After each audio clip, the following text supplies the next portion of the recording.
Ayun, samahan nyo nga pala ako sa aking biyahe papunta sa accommodation or trabaho ni Mrs. sa National Guard Hospital, no. Bale, itong lugar nga pala na to is dito yan sa may An-Nasim Al-Garbi. Dito yan sa may malapit sa may Otaim Mall. Itong lugar na to sa kabilang side yung Otaim Mall na Kurais Road. Bali, ito yung karaniwang ruta na dinadaanan kapag ang sinasakyan yung transport app is yung Bolt. Ito, dito siya karimitang dumadaan yung ruta nila pagka papunta tayo ng National Guard. Ngayon, samahan nyo ako sa aking biyahe.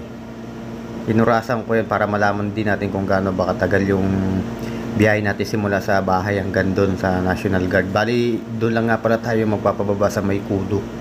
Doon na kami magkikita ni Mrs. at doon na rin kami kakain ng hapunan. So, hindi ko sinama dyan yung paghinto sa stoplight. Kasi ang mangyari, kada hinto sa stoplight, pinopost ko rin yung video para hindi siya mahaba. Ito yung mga lugar na dadaanan. Dito sa lugar na to, maganda-ganda na kung tutuusin. Unang-una, magkalapit kami ni Mrs. Tapos nandito na rin yung mga malapit na pwede mong pamilihan ng pagkain. Gaya nung doon sa may accommodation namin, sa may kabilang side niya, meron dong Otaim City na parang Otaim talaga siya. Makakapamili ka ng mga pagkain doon. Tapos kung gusto mo naman talagang medyo malaki-laking mall yung puntahan mo, malapit lang din sa may workplace namin, which is yung Otaim Mall tsaka yung Lulu Hypermarket na sa Kurais Road na magkatapat lang yun. Yung workshop namin sa may kabilang side lang. Bali, ang oras nga pala niya nung nagbiyahe ako, siguro mga 6:30 ng gabi. Bali, ito nga pala yung public bus dito. Yan, ang haba. Yan yung bus dito na kailan lang din nag-open yan. Itong taon lang yata or last year. Parang sa atin ang katumbas niyan yung EDSA bus carousel na may mga certain station siya na dinadaanan. Marami yan dito sa may Riyadh. Yung bus na nakikita nyo na yan, hindi ko lang sigurado kung isa din yan doon sa dadaan sa National Guard Station na bus. Marami kasi yan at hindi ko pa nasusubukan sumakay sa susunod na mga vlog natin. Susubukan kong sumakay dyan para malaman natin kung saan yung mga rutang dinadaanan at gaano katagal yung biyahe niya. Bali, ngayon nga pala is August 8. Ito yung buwan na kasagsagan ng tag-init dito sa Saudi. Tapos pagdating ng September, October, unti-unti yan bababa. Hanggang pagdating ng umpisa ng mga November, dyan natin mararamdaman na yung unting-unting paglamig niyan. Tapos pagkadating naman ng mga January, February, yan, dyan yung pinakamalamig na buwan na masarap makapaggala kasi kahit tanghaling tapat pwedeng kang lumabas dahil kailangan mo din naman syempre ng init. Hindi naman pwedeng pagka sobrang lamig mahirapan ka rin naman gumala. Kagandahan doon pagka tanghali ka lumabas, yung lamig ng hangin, yung simoy, tsaka yung init ng araw naglalaban.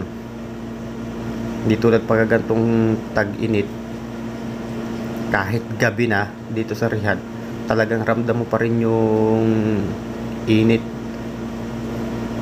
Pero yung init dito mas maganda kaysa kumpara sa Dammam at Jeddah na sobra talaga. Sobra yung humid at as in kahit nakatayo ka lang sa labas talaga sobrang pagpapawisan ka kahit wala kang ginagawa dahil mataas nga yung humidity dahil malapit siya sa may dagat. Bali, palabas na tayo ng highway. Ito na yung Kurais Road. Yung padiretso nito, pag dinire-diretso nito, papunta sa may yung pakanan na way, papuntang Kurais yun.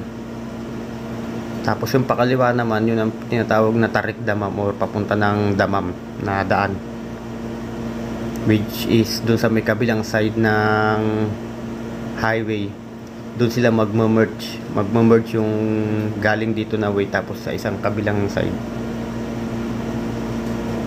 Yan, makikita nyo yung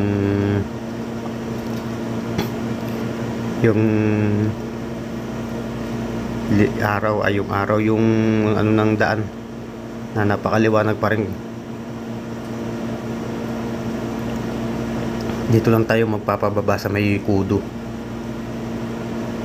Bali, ang pamasahe nga pala na binayaran ko dito is simula sa bahay dun sa accommodation hanggang dyan sa kudo is 15 real.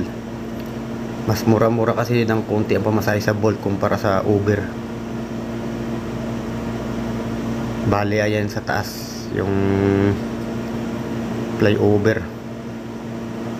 Yan, dito tayo kumanan kasi nga itong daan nga pala na to, second ring road ito, itong pakanan na to. Itong may sakop sa National Guard, second ring road. Tapos pagka dinire-diretso natin yan, southern ring road na yung pupuntahan natin. Ayan yung may mga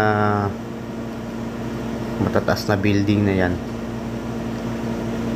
sakop na ng National Guard yan, pero hindi pa tayo papasok sa loob. Dito lang tayo magpapahatid sa may labas, sa may kudo.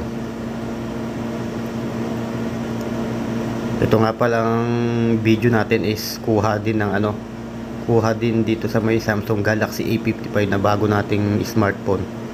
At least yung mga nagbabalak bumili ng Samsung Galaxy A55 dyan, may idea na rin kayo kung gaano yung performance or ano yung quality ng video nitong Galaxy A55.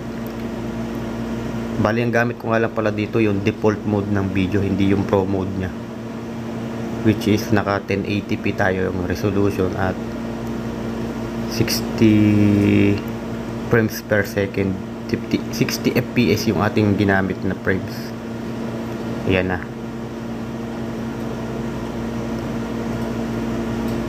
Dito lang sa may kanto yung yun yung nakikita nyo yung kudo. Hinto lang muna tayo dito sa may stoplight. Tapos ayan na, u-turn lang siya dyan. Tapos papababa na tayo sa may gilid. Sa mga hindi pa nakasubscribe sa ating channel, huwag niyong kalimutang pinutin yung subscribe button at notification bell dyan para updated kayo lahat sa mga video natin. Salamat!